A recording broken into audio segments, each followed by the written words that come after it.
Oke, baik, sahabat semua.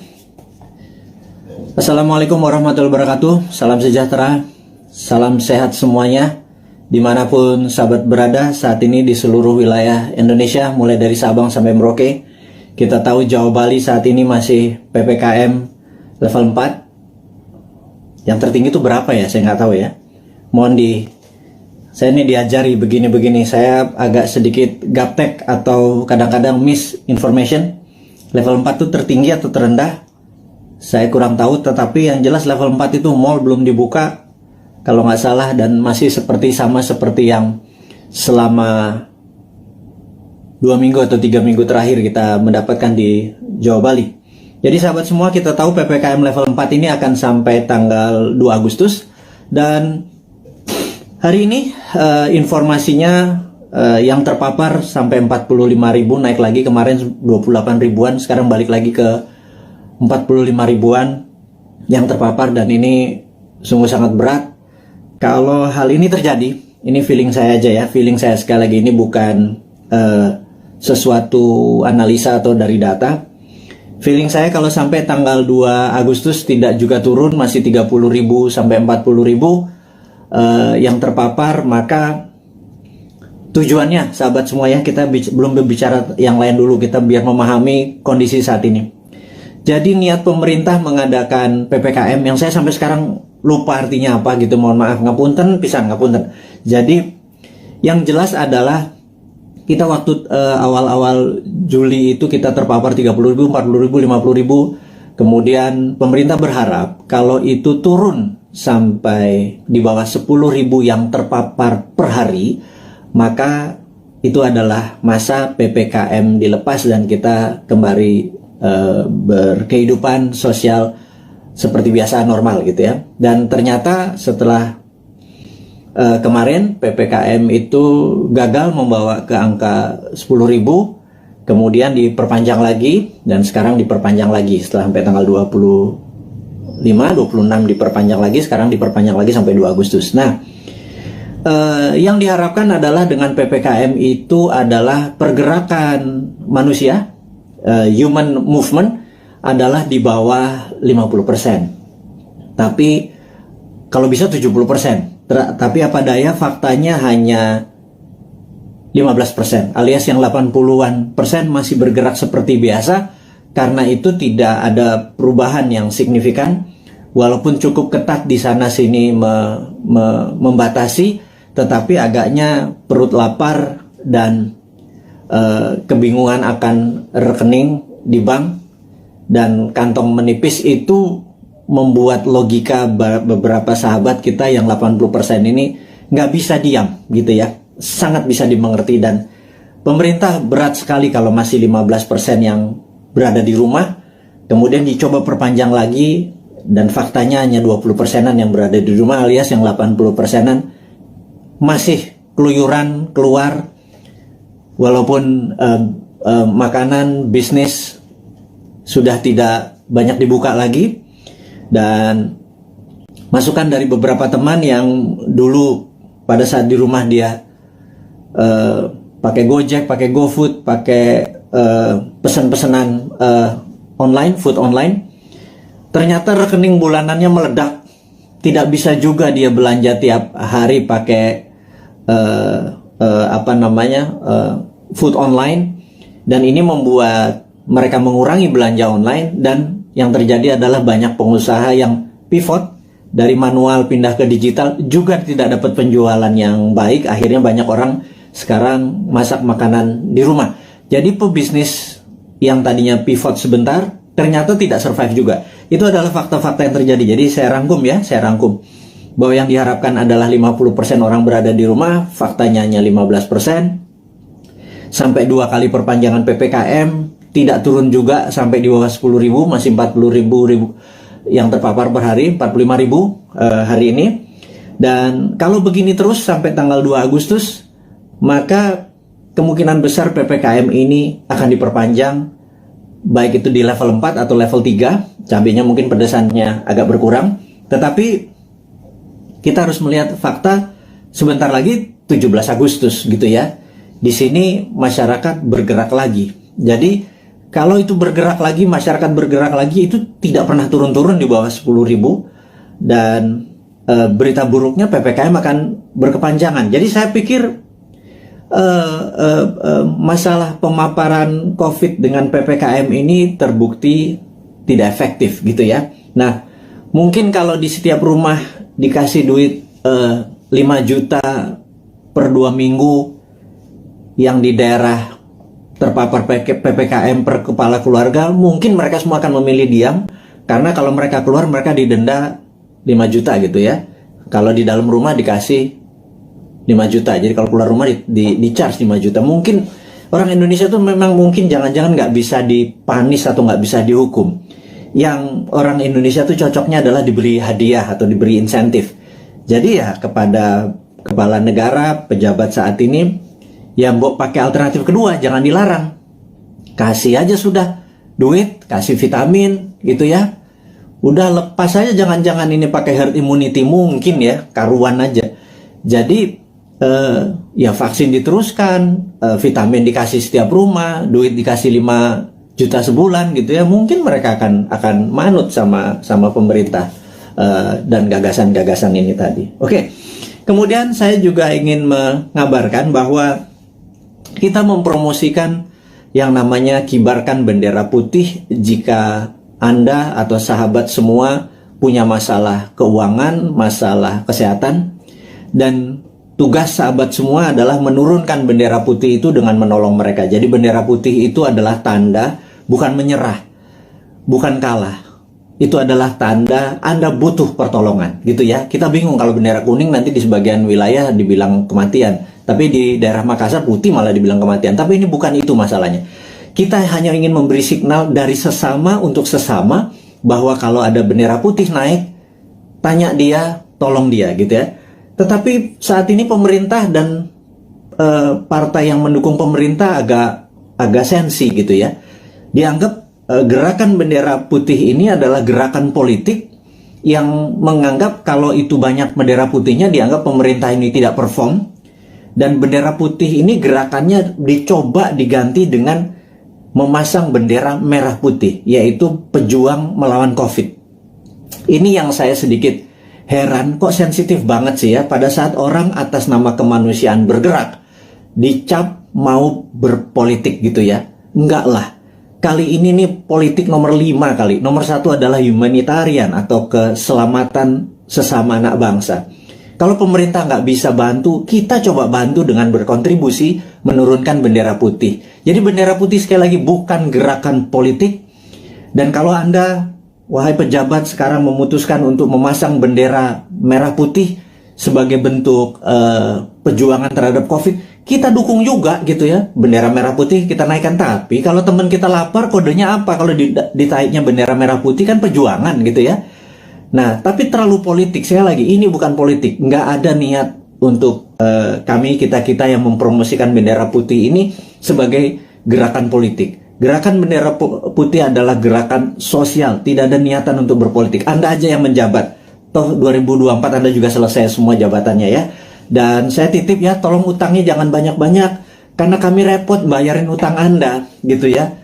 Sekali lagi, kami nggak akan cawe-cawe kok sama Anda ya, tapi pasti kami suruh bayar gitu ya. Dan Anda, ya mbok jangan nambah lagi utangnya gitu ya.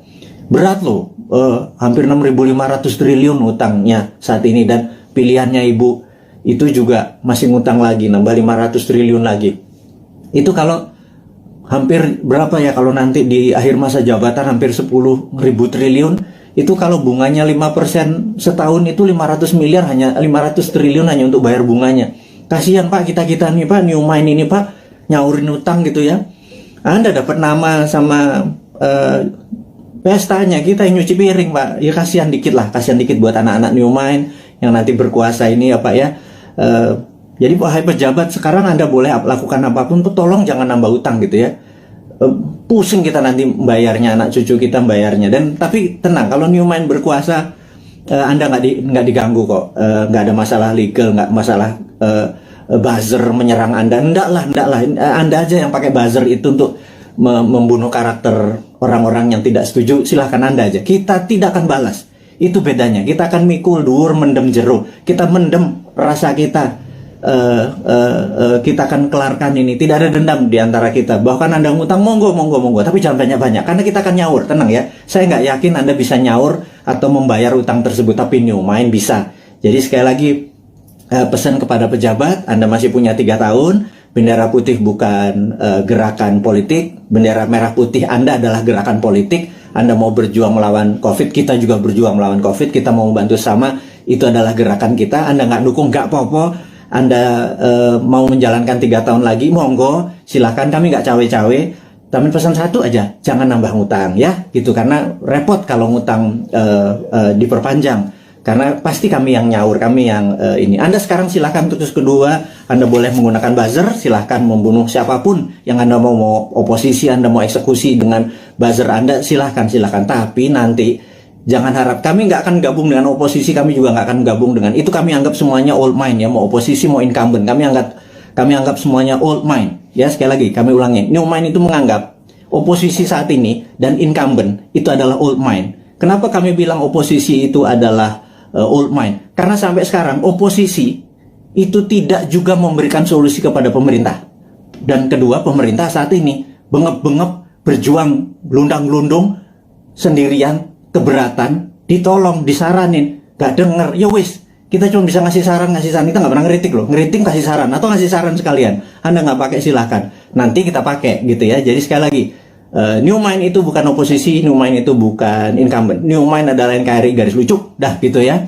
Jadi pesan kami sekali lagi kepada pejabat, jangan pernah ngutang gedean karena kasihan New Mind. Tapi kalau Anda bisanya ngutang ya monggo, yang penting hidup ini NKRI masih tetap nyambung. Tapi kita akan semangat terus melunasi utang Anda. Satu, yang kedua adalah kita tidak akan cawe-cawe. Kita nanti tidak akan punya buzzer gitu ya. Kita akan menggunakan semuanya baik, semuanya terbuka, semuanya pakai tepos seliro. Kalaupun saya nggak ngerti ya, saya mungkin nanti atau teman-teman akan sowan kepada senior-senior itu gitu ya. Gimana ngurusnya waktu itu. Tapi yang New Mind tetap kita akan humble, rendah hati, dan tidak punya dendam ya. Itu kita berita yang di awal dialog malam ini, di malam Selasa di tanggal 27 Juli, di mana saat ini Santara alhamdulillah baru berusia 3 tahun, dan kami menyatakan masih perjuangan masih panjang untuk menolong UKM akar rumput. Kami baru saja menyalurkan total 3 tahun itu tidak sampai 200 miliar. Kami membutuhkan UKM yang masih membutuhkan dana, karena sekali lagi kami melihat bahwa UKM lah bisnis yang survive di masa krisis, yang tetap eksis di masa krisis adalah UKM. Terbukti tahun 98 UKM yang survive. Tahun 2008 sewaktu subprime mortgage menimpa dunia, UKM-nya survive. Dan tahun ini, tahun COVID, tahun pandemi, itu pun UKM yang bisa survive. Dan kita tahu UKM saat ini dianaktirikan oleh old mind, karena kita tidak bisa minjam kredit dibatasi, hanya daerah-daerah tertentu, harus punya jaminan dan lain sebagainya. Kalau sahabat punya masalah keuangan dan perlu pendanaan, Anda mau scale up, Anda mau meningkatkan penjualan, mau menambah cabang, apapun itu, yuk UKM datang. Kami, Anda mendaftar hari ini 10.000 UKM pun Santara bisa menelan dan membantu itu semua. Kami akan gulung komeng kerja keras seperti pemerintah saat ini membantu rakyatnya. Kita membantu sisi UKM-nya saja. Kami siap, dan kami tadi rapat semua di keluarga besar Santara untuk mulai hari ini, tanggal 27 Juli 2021, 3 tahun usia Santara.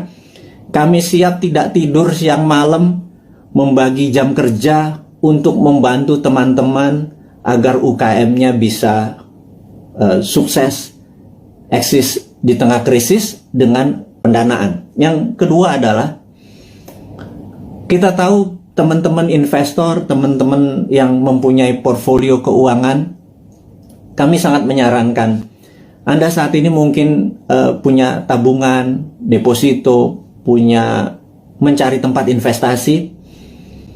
Anda tidak perlu investasi besar yang beresiko, seperti misalnya di dunia properti Anda harus beli tanah dulu, seperti di usaha-usaha yang lainnya.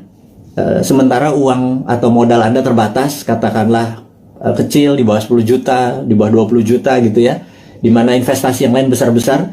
Urun dana adalah kita bersama-sama bergandengan tangan membantu UKM. Jadi underlying uang kita adalah UKM, dunia nyata, dunia real. Jadi kalau Anda punya 10 juta, 2 juta, 1 juta, berapapun itu, kalau di deposito nggak ada artinya, ditaruh di ATM atau habis gitu ya, ditaruh di bini apalagi gitu.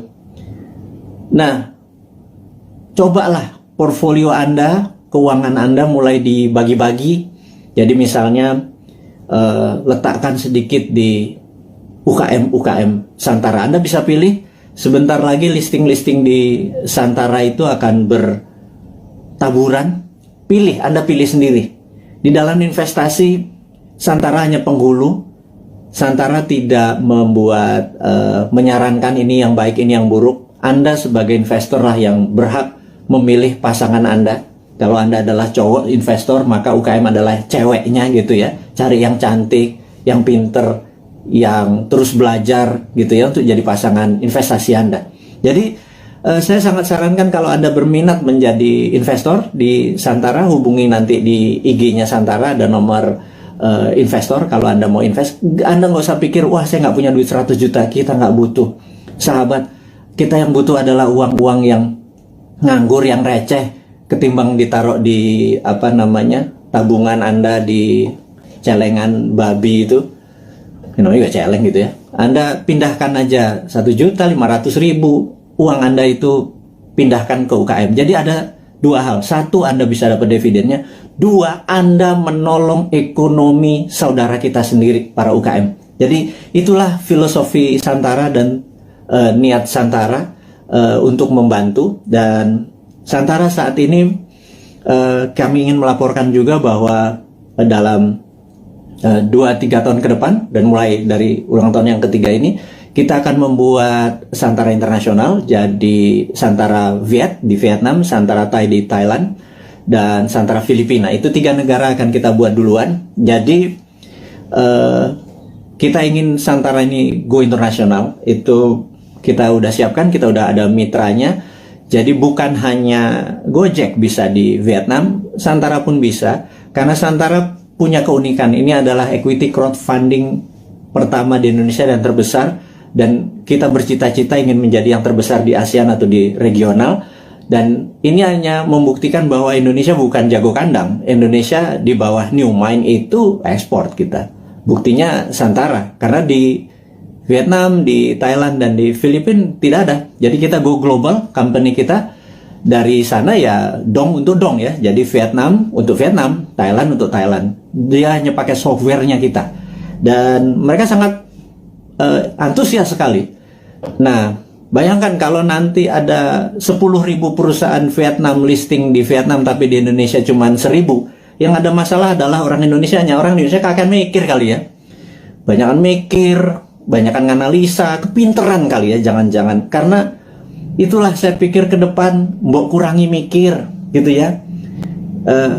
Berprasangka baik, banyak baca, terus banyak berdiskusi yang sehat. Jangan ngikuti buzzer nggak buat kita pinter gitu ya. Buzzer membuat kita hanya jadi kuda-kuda terus, curiga terus gitu. Jadi sahabat semua, kita lanjut lagi. Santara Go Internasional ini dikawal oleh seorang profesional yang khusus untuk melaksanakan di bidang internasional ini, dan kami serius sekali untuk membuat Santara menjadi perusahaan regional gitu ya. Kemudian ada lagi yang menarik, Santara adalah satu-satunya yang maaf agak meler ini. Jadi Santara satu-satunya saat ini yang siap dengan secondary. Secondary itu begini.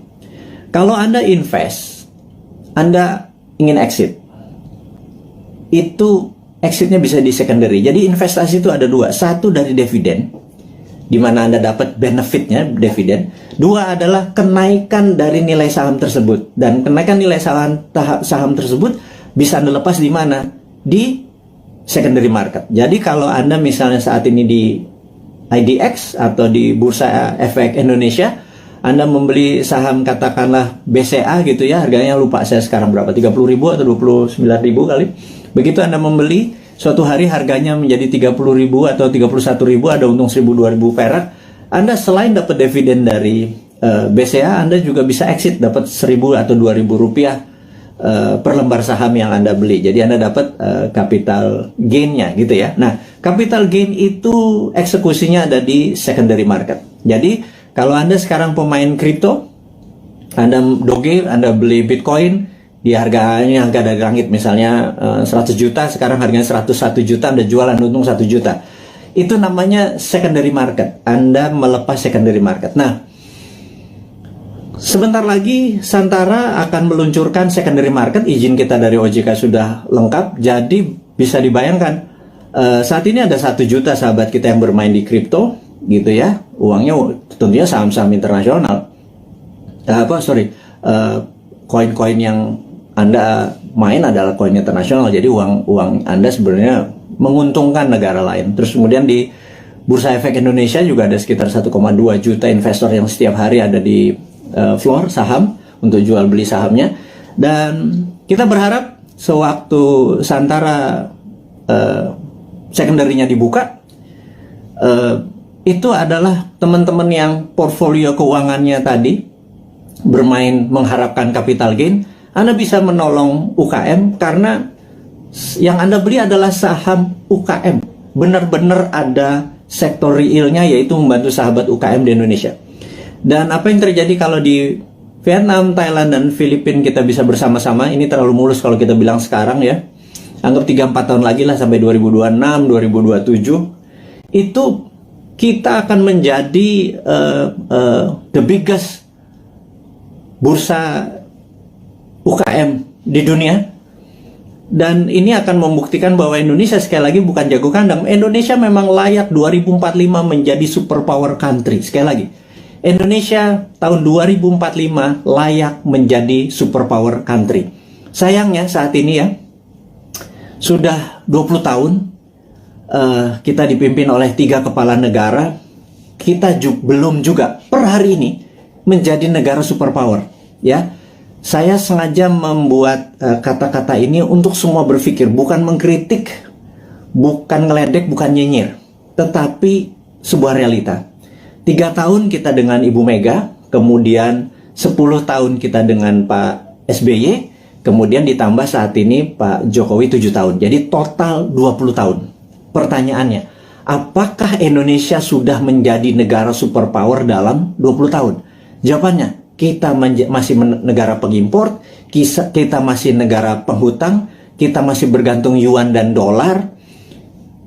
Apakah itu dikatakan negara superpower? Gitu ya. Defisit neraca perdagangan kita sama Tiongkok membesar gitu ya. Produsen kita juga bukan barang-barang yang nilai tambah, tetapi masih bahan baku atau komoditi. Apa yang terjadi? Ini loh yang kita mau tanya. Wahai sahabat semua, yuk kita mikir bersama ya. Kita mikir bersama. 20 tahun kita sudah dipimpin oleh pemimpin besar. Ibu Mega adalah pemimpin wanita yang powerful. Pak SBY gitu ya, juga sangat powerful. 10 tahun dia memimpin. Kemudian Pak Jokowi juga sangat powerful. Sudah 7 tahun dan masih 3 tahun lagi. Total 20 tahun saat ini. Pertanyaannya kita, apakah sudah jadi negara superpower? GDP per kapita waktu Bu Mega itu adalah 1.700. Kemudian sama Pak SBY dibikin sekitar 3.700. Kemudian saat ini Pak Jokowi naik 15% lah. 7 tahun naik 15%. Jadi sekitar 4.000-an gitu ya. Kalau Pak SBY naiknya 220%. Kemudian Bu Mega naik sekitar 15% 3 tahun. Jadi saat ini kita ulangi lagi. Apakah Indonesia menjadi negara superpower selama 20 tahun 3 presiden ini berkuasa? Nah, kemudian di 2024 para calon-calon yang ada itu genre politiknya adalah mirip dengan ketiganya. Misalnya kita sebut aja Pak Prabowo ya, dia adalah ke Ibu Mega gitu ya. Kemudian ada AHY mungkin ya, itu dia ke arah Pak SBY. Kemudian ya ada nama-nama seperti Pak Ganjar, Erick Thohir dan lain sebagainya, seperti istana sekarang atau Pak Jokowi genrenya.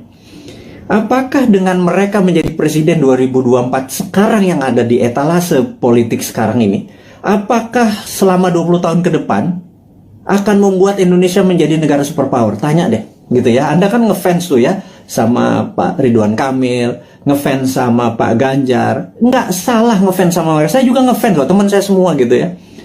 Tanya 5 tahun dengan mereka, 10 tahun dengan mereka itu akankah membuat Indonesia menjadi negara superpower gitu ya.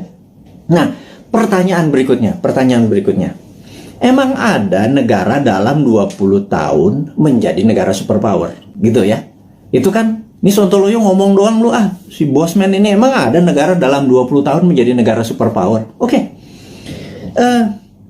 Saya ini membaca buku saya pembaca buku cukup gila gitu ya, dan dari video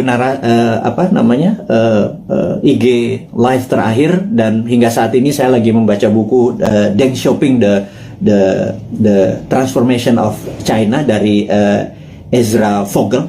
Bukunya 700 halaman, saya baru baca 500 halaman. Very powerful sekali Deng Xiaoping ini. Dan ini yang saya mau ceritakan, apakah dalam 20 tahun emang ada negara menjadi superpower? Oke, jawabannya adalah begini. Sahabat semua, di tahun 1918 Perang Dunia Pertama berakhir. Dan disitulah Jerman kalah perang. Jerman harus menanggung hutang atau biaya Perang Dunia Pertama yang rusak tadi ke negara pemenang perang. Jadi sudah Jermannya miskin, Jermannya harus membayar kerusakan yang dia buat. Jadi Jerman kalahnya 2. Udah rata tanah di Jermannya, Jerman harus bayar utang. 1918. Kemudian 1933 Jerman menyerang Polandia. 36, 39 masuklah Perang Dunia Kedua gitu ya, sampai tahun 45. Udah, kita sederhanakan aja. Dari 1918 sampai 1938 itu 20 tahun. Jerman menjadi negara superpower. Betul nggak? Dia bisa mengalahkan Eropa kok dalam 20 tahun dari negara miskin, dari nol. Pertanyaannya, apakah waktu Jerman selama 20 tahun itu untuk menjadi negara superpower, Jerman ngutang IMF? Jerman minjem yuan? Jerman pakai teknologinya Tiongkok? Mikir nggak tuh? Ada nggak sih yang mikir? Apakah Jerman dagang? Jual 10 modal 5. Untung 5 ditabung untuk membangun Jerman yang modern, membuat alat perang yang kencangnya bukan main, membuat kekuatan militer dan bangunan terbesar di Jerman hanya dalam 20 tahun. Saya ulangi lagi, pakai IMF, pakai ngutang, pakai yuan, enggak kan? Oke, mulai nemen ini Bosman ini kalimatnya, nyindir tapi ya biar logik lah. Pengagum-pengagum pejabat sekarang tuh biar mikir gitu lah. Bukan saya ngenyek gitu ya. Saya cuma ngingetin. Karena nggak ada yang tahu tuh, nggak ada yang ngomong juga gitu ya. Apa karena terlalu sibuk saat ini banyak cuan yang mereka harus bagi-bagi sehingga lupa belajar gitu ya. Ya wes, Bosman aja yang baca, Bosman yang belajar, saya kasih ke teman-teman semua gitu ya. Berikutnya adalah Jepang. 1945 Jepang rata tanah. Jepang rata tanah. Hiroshima Nagasaki itu rata tanah. Pusat perdagangan dia udah nggak produksi lagi.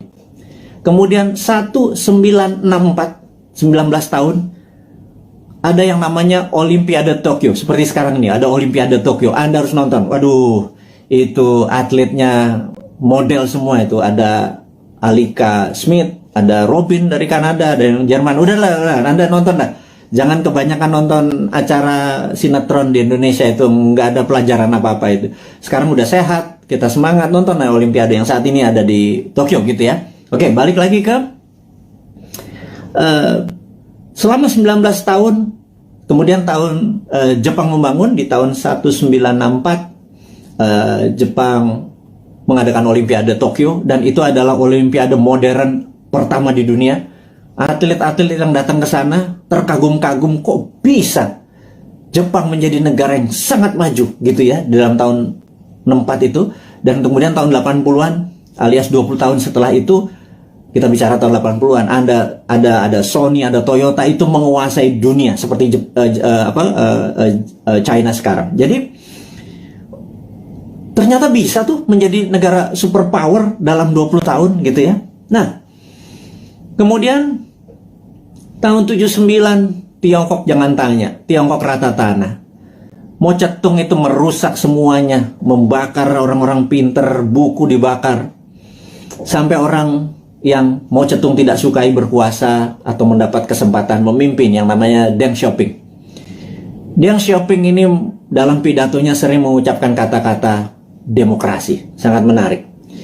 Demokrasi ini bukan berarti hanya pemilihan langsung, tapi demokrasi ini adalah semua orang yang berprestasi itu boleh mendapat jabatan yang tertinggi. Jadi orang berprestasi bukan karena dia membantu pemenangan terus dijadikan komisaris, bukan ya, bukan seperti itu ya.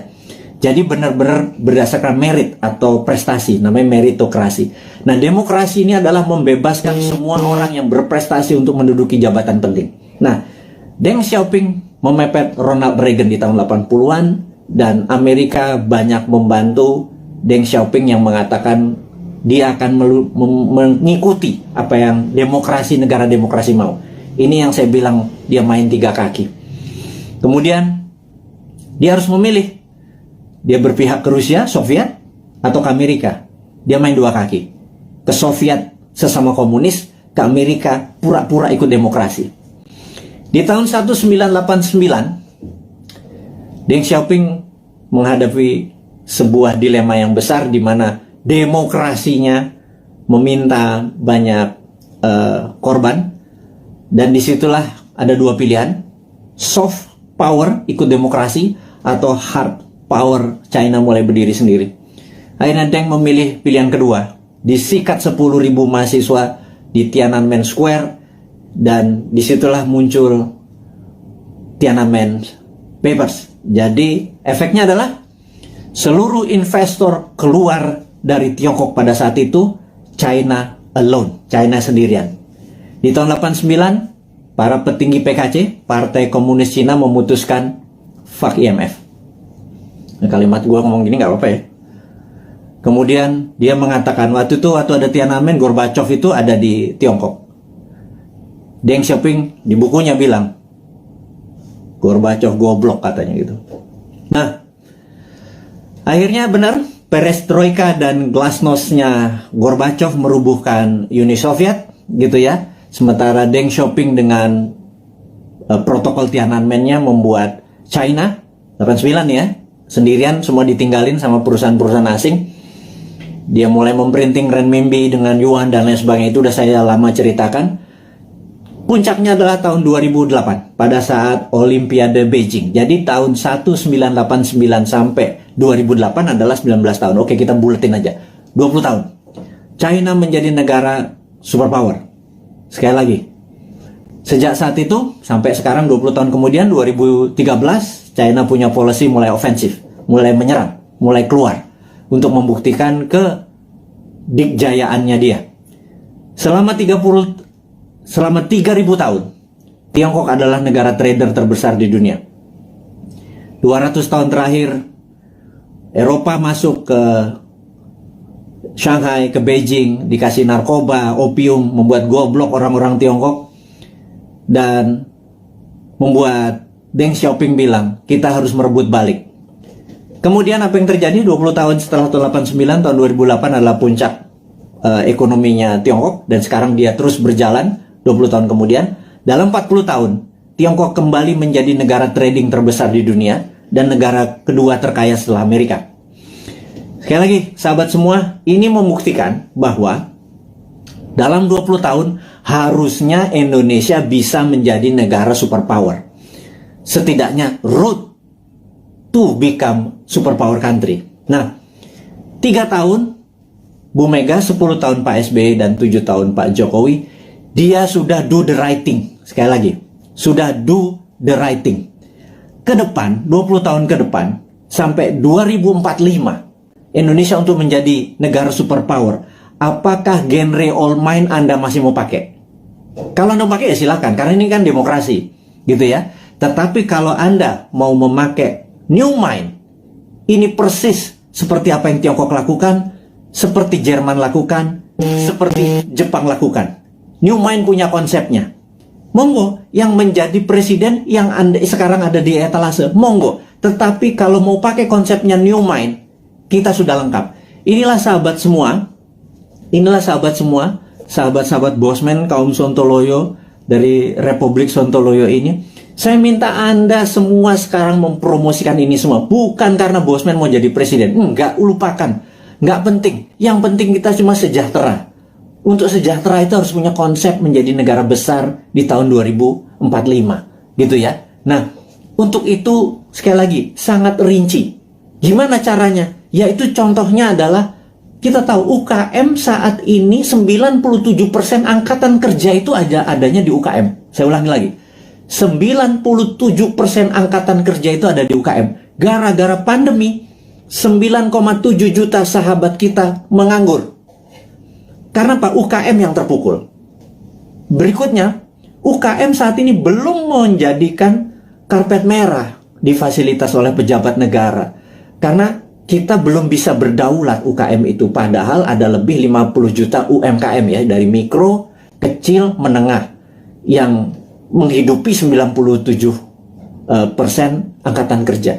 Jadi, kalau angkatan kerja ini mau mendapatkan lapangan kerja, bukan perusahaan besar yang dikasih pendanaannya, tetapi perusahaan UKM, gitu ya. Nah, Santara saat ini hadir untuk membuktikan bahwa konsep new mind itu berjalan.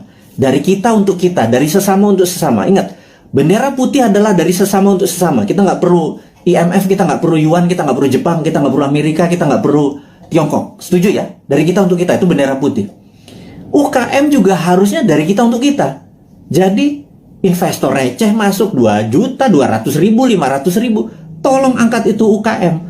Ada jutaan UKM yang mau kita angkat. Ada jutaan sahabat kita juga punya duit nganggur gitu ya.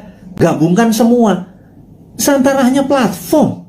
Santara bukan membuat UKM besar. Yang buat UKM besar ya para UKM-nya. Yang buat kaya adalah investor itu pilih UKM yang benar. UKM itu marginnya itu jauh lebih besar dari perusahaan-perusahaan besar. UKM itu untungnya bisa 30%, 40% gitu ya. Dan inilah yang saya harapkan teman-teman portfolio keuangan Anda. Sekali lagi, bagilah kalau Anda punya 10 juta, 9 juta Anda taruh dimanapun boleh. 10%-nya taruh deh di UKM. Anda membantu UKM, 10% membantu UKM. Kalau saat ini uang beredar adalah 6.000 triliun, 10%-nya masuk ke UKM atau 60 triliun. 60 triliun itu untuk menghidupi UKM itu adalah dari kita untuk kita. Itu kita negaranya berdikari, nggak kita jadi ekspor, kita nggak ngutang gitu loh.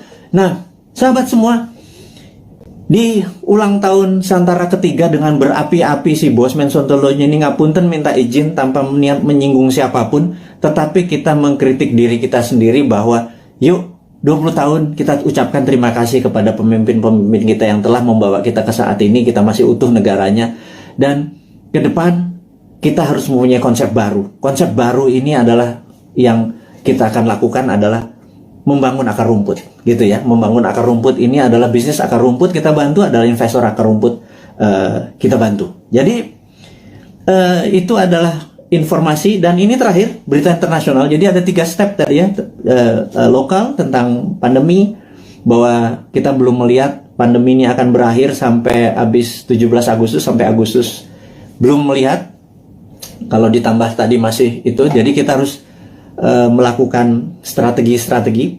Tetapi, nah ini kita harus bicara tidak selalu sisi negatifnya. Selalu setiap hoax itu ada key, setiap jatuh itu ada naik gitu. Setiap jatuh pasti ada peluang. Nah, sahabat semua, kita mau mengingatkan bahwa kapan moment of greatness dari Indonesia itu. Moment of greatness adalah mulai Oktober 2022. Bukannya jauh ya, itu angka dekat sekali. Kenapa? Karena G20 akan diselenggarakan bulan Oktober di 2022. G20 ini adalah government 20 negara akan hadir, di mana saat itu ini adalah moment of greatness dari bangsa Indonesia untuk membuktikan bahwa kita negara yang layak untuk dijadikan tuan rumah. Dan pada saat itu kita harus menyiapkan, sahabat semua, menyiapkan sesuatu untuk momen sebesar ini itu tidak semalam atau 2 malam. Itu menyiapkannya dari sekarang ini. Jadi peluangnya besar sekali. Dan kita mau minta deal dengan dengan Pak BUMN, Pak Erik, dengan Pak Sandiaga Uno untuk acara G20 itu 80%-nya adalah UKM yang memberikan kontribusi bantuannya gitu ya. Nanti kita akan deal bersama-sama nih. Kemudian ada berita internasional sekarang. Kita mau duluan. Nomor 1 adalah kita menginformasikan bahwa kemungkinan besar Biden akan resign. Nah ini Bosman ini kalau ngasih informasi ini rada-rada langitan sedikit. Bukan apa-apa. Karena berbisnis, bernegara, itu kita bukan hanya menyadari kekuatan politik lokal atau minat dari lokal, bahwa kekuatan asing itu patut dipertimbangkan, gitu ya. Dan kita tahu cara berpolitik 7 tahun terakhir ini kental politik lokal, gitu ya. Tidak peduli sama politik luar negeri. Bahwa misalnya kita sangat miring ke Tiongkok gitu ya. Seakan-akan di dunia ini negara cuma Indonesia dan Tiongkok gitu. 190 negara lain itu nggak kenal tuh. Emang ada negara Nauru ya. Emang ada Solomon Island ya. Emang ada negara Sri Lanka ya gitu ya. Ini saya suka heran gitu ya, kok negara Tiongkok apa-apa Tiongkok gitu ya. Nah, kita cuma mengingatkan itu kan old mind, cuma satu negara yang ada di kepala mereka. Kalau new mind negara itu 190 negara gitu ya. Nah, kita harus melihat bahwa kemungkinan besar Biden akan resign. Hanya sekedar mengingat bahwa kita tahu Trump waktu kalah itu ada yang mengatakan 4 negara bagiannya direkayasa, dan pada saat malam sebelum pelantikan Biden melakukan lobby, dan ini saya ceritakan kepada sahabat semua, ke Pentagon. Dan Pentagon agaknya mempunyai limit terhadap Biden karena dia dianggap lemah, dan Amerika tidak bisa menang perang lawan Tiongkok kecuali Biden dilengserkan dengan alasan kesehatan. Ya, ini sekali lagi. Kemudian naiklah Kamala Harris, dan ini kuncinya. Siapa yang jadi wakil presidennya Kamala Harris? That's the key. Saya nggak bisa kasih tahu sekarang karena saya emang nggak tahu. Tetapi ini harus menjadi perhatian sahabat semua, jadi bahan renungan bahwa oh ya, bernegara itu ada negara besar gitu ya. Karena dolar saat ini menguasai 65% transaksi dunia, dan itu namanya Amerika. Yuan saat ini cuma 1%-an yang namanya Tiongkok gitu ya. Terus kenapa transaksinya pakai yuan, kita juga nggak ngerti kadang-kadang. Terlalu pintar mungkin ya, karena banyak prestasi. Jadi kita yang nggak nyampe ilmunya. Oke, kemudian kita mau mengingatkan adalah begitu Biden nanti resign atas nama kesehatan, maka di sini Tiongkok yang mulai ketar-ketir. Jadi Tiongkok memang waktu kemarin PKC, Partai Komunis Cina, merayakan ulang tahun ke-100, Xi Jinping dengan retorik, dengan pidato yang orasi luar biasa, mengatakan bahwa akan memenggal kepala negara yang membuli Tiongkok. Dan ini kata-katanya sangat ofensif gitu ya. Jangan-jangan kalau gue yang jadi presiden udah dipenggal duluan sama dia, karena kan gue ngebully terus dia kan gitu ya. Ngebully sebenarnya bukan anti Tiongkok. Kita akan terus bermitra dengan siapapun. Kita akan tiru bagaimana Tiongkok jadi besar, tetapi kita bukan negara yang dirugikan. Buktinya saat ini trading kita dengan Tiongkok adalah Tiongkok yang surplus, kita yang defisit. Jadi kita kalau menjadi presiden nanti, kaum Newman bilang kita harus impas dong, jangan lo yang positif, kita juga harus positif atau impas, jangan kita yang defisit gitu ya. Tapi itu perlu strong lobbyist gitu ya, bukan yang mimpin lobbynya adalah diplomatik NKRI garis lurus, bukan trader gitu. Kalau trader ya negara untung rugi nggak peduli, yang penting kantong gue tebel gitu kan. Nah itu ya itulah, siapa yang masih memuja-muja orang-orang itu, Anda harus ingatkan suatu hari Anda tidak menjabat gitu ya. Nah tapi ingat, kita bukan tipe balas dendam, gitu aja bedanya New Mind. Kemudian kalau kedua, Xi Jinping mengatakan bahwa dia akan melakukan aneksasi Taiwan, Hong Kong dan Macau. Kemudian dia juga menyiapkan 100 silo dengan hulu ledak nuklir. Silo adalah tempat peluncuran roket berkepala nuklir. Ini menunjukkan Cina benar-benar ready untuk war. Nah pertanyaannya, apakah akan terjadi war physical?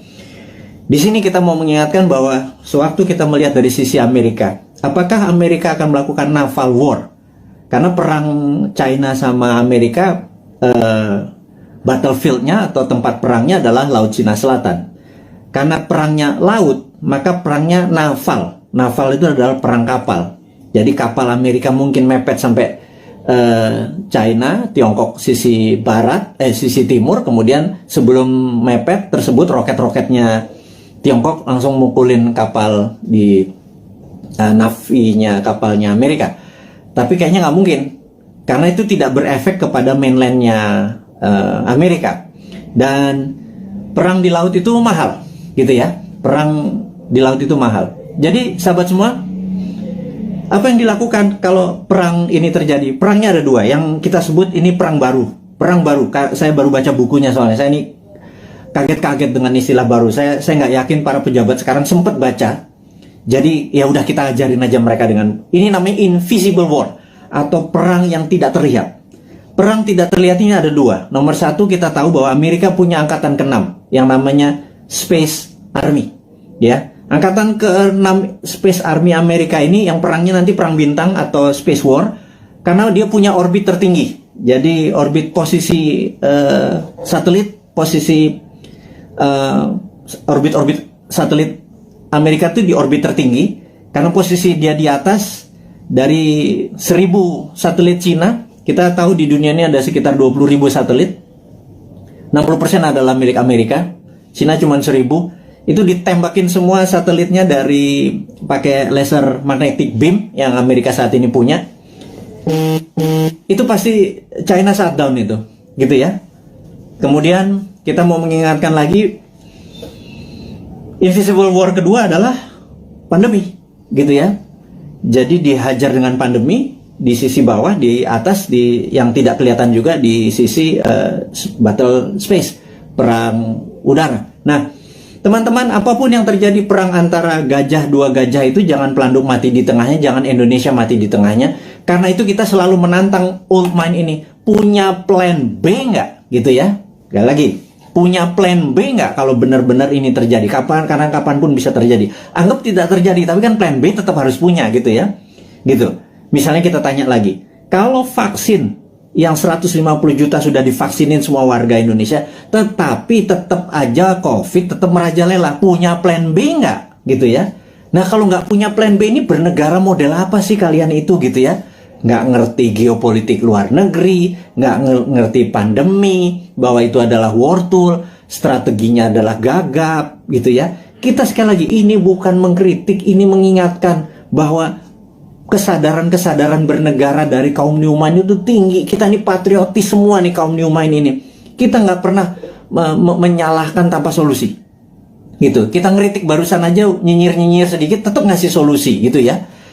Nomor satu solusinya apa? Itu kita kasih berita internasional bahwa Biden mungkin resign, China sama Amerika mungkin eskalasi perangnya akan tinggi. Kemungkinan perangnya adalah invisible war, yang satu pakai space orbit tertinggi dan kemudian pakai COVID atau pandemi, gitu ya. Kemudian perang ini dengan COVID ini akan panjang, gitu. Pertanyaan berikutnya adalah, setelah pandemi ini masih ada perang nggak? Karena saat ini masuk perang dunia ketiga sesungguhnya. Perang dunia ketiga itu ada common enemy, ada musuh bersama. Kalau dulu Jerman di perang dunia pertama, cuma ada Jerman dan Jepang di perang dunia kedua. Common enemy kita atau musuh bersama kita saat ini adalah pandemi. Seluruh dunia kena pandemi. Jadi kita ini harusnya udah masuk kategori war dan invisible war tentunya. Musuh kita tak terlihat. Ini kita harus gandengan tangan sesama apa namanya human atau Homo sapien ini, sesama makhluk yang namanya manusia ini, gitu ya. Jangan lagi bilang membeda-bedakan agama, ras, suku, dan lain sebagainya negara. Jadi untuk perang lawan pandemi ini kita benar-benar satu saudara semuanya. Nah, yang harus diingatkan lagi adalah setelah pandemi ini kemungkinan besar, dan kita udah ngomong tahun lalu, kemungkinan besar ada yang namanya climate war atau perang cuaca.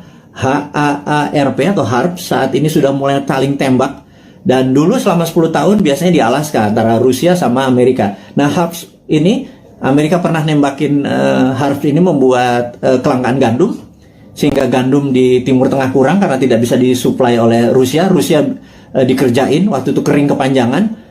Kelaparannya di Timur Tengah membuat peristiwa Mesir terjadi, gitu ya.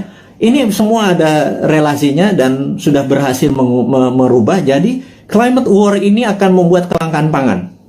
Nah, itu dunia ya, bukan Indonesia saja.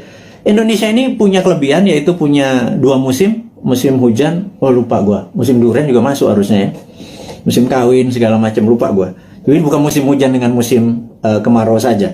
Indonesia ini 90% wilayah yang mengandung air, H2O maksudnya. Kemudian alamnya ada vulkanik, tektonik, dengan setiap saat alam memberikan pupuknya.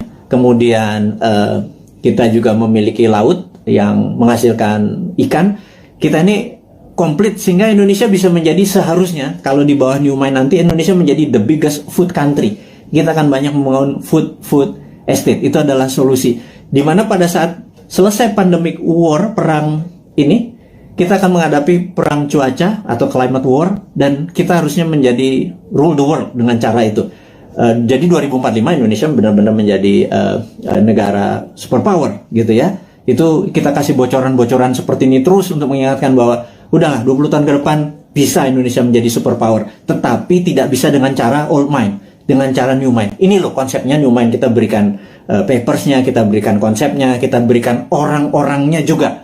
Kalau Anda nggak, ini kita sepaket kok. Kita sering diskusi, kita banyak, ada sekitar 50-an sahabat-sahabat Bosman, berapa profesor segala macam. Terus saya bukan sendirian. Mana mungkin sih saya bisa buat video setiap hari segitu banyak, dan ilmunya adalah ilmu terupdate. Itu kalau nggak dengan profesor-profesor yang berada di sekeliling saya yang benar-benar mencintai tanah air ini dan benar-benar memahami geopolitik dan geostrategi. Itulah para kontributor yang terus membuat New Mind selama 3 tahun ke depan menjadi pinter. Yang saya harap sih sebenarnya saat ini kan masih 3 tahun, yang old mind minggir, sekitar 30 menteri minggir, menteri-menteri New Mind masuk gitu ya. Tapi ya benar-benar harus versinya New Mind. Nomor 1 misalnya BI kita bubarin, di bawah masuk di bawah Menteri Keuangan, jadi Dirjen Moneter gitu ya. Waduh, kalau kayak gitu mah waduh, kita printing money, kita kasih ke UKM produksi tentunya, bukan UKM non produksi, UKM produksi dulu supaya nggak terjadi inflasi. Inflasi adalah kalau uang beredar tidak sama dengan produksi. Jadi uang beredar harus sama dengan produksi. Berapapun uang dicetak selama produksinya sama, tidak ada inflasi. Kecuali ilmu lama ya, ilmu supaya kita ngutang terus dengan IMF itu nggak boleh printing money. Yaitu ilmunya old mind. Monggo silahkan, masih 3 tahun lagi. Atau mau sekarang mau dibantu sama kita boleh. Minggirlah 30 orang itu, atau minggir semua kabinetnya. Masuklah generasi New Mind ini. Nah kalau enggak ya udah kita nunggu 3 tahun lagi. Tapi sekarang selama 3 tahun kita minteri 200 juta saudara kita debat ilmunya New Mind dengan Old Mind, kita debat, kita buka. Dan sahabat semua, Anda adalah pahlawan-pahlawan 4.600 ini orang yang mendengarkan Bosman saat ini. Anda adalah orang-orang yang luar biasa yang punya ilmu ini, yang saya yakin Anda berdebat dengan siapapun, Anda udah punya basic ilmunya yang luar biasa. Nah, terakhir saat ini informasinya sahabat semua, entah bagaimana di YouTube itu banyak sekali cerita tentang Satrio Piningit gitu ya. Ini saya mau meluruskan lagi. Satrio Piningit adalah dulu Jayabaya menyatakan pada saat ada goro-goro, dan corona ini dianggap goro-goro yang meruntuh lantakan dunia, ini akan muncul Satrio Piningit atau Satrio yang dipingit gitu ya, dipingit, diumpetin gitu ya.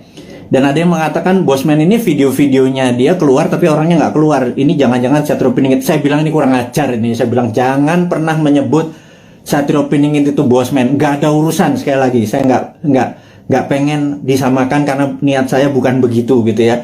Terus ada yang bilang bahwa Pak Soekarno itu Jawa Timur atau Majapahitan, Pak Harto Jawa Tengah atau Mataraman gitu ya. Kemudian Pak SBY adalah Jawa Timuran, Majapahitan, Pak Jokowi Jawa Tengah, Mataram. Sekarang sudah masanya balik lagi ke Jawa Timur, Majapahitan, Bosman arek Jawa Timur, terus cocok Majapahitan. Saya bilang lo gila, lo analisa kayak gitu jangan ya. Tolong hal-hal seperti begini jangan diucapkan karena itu nggak penting gitu ya. Memang itu folklore atau cerita rakyat. Oktober 2022, yuk kita bareng-bareng membantu UKM. Kemudian kita tahu bahwa pandemi ini masih lama karena memang didesain atau pandemik atau pandemi yang diplan, yang direncanakan, ada yang ditarget. Kita terus menjaga kesehatan, dan kepada tenaga medis, tenaga kesehatan, kami semua di belakang Anda, jangan pernah menyerah. Terima kasih Anda sudah memberikan hati Anda, tenaga Anda. Saya dan kami cuma bisa mendoakan bahwa terbaik buat Anda, keselamatan buat keluarga Anda, terus menjaga kesehatan. Dan kepada sahabat semua di Indonesia dan dimanapun Anda berada, kaum NKRI garis lucu ini, teruslah mendoakan kita supaya menjadi yang terbaik, saling membantu sesama. Hairul kalam, saya ucapkan terima kasih. Wassalamualaikum warahmatullahi wabarakatuh.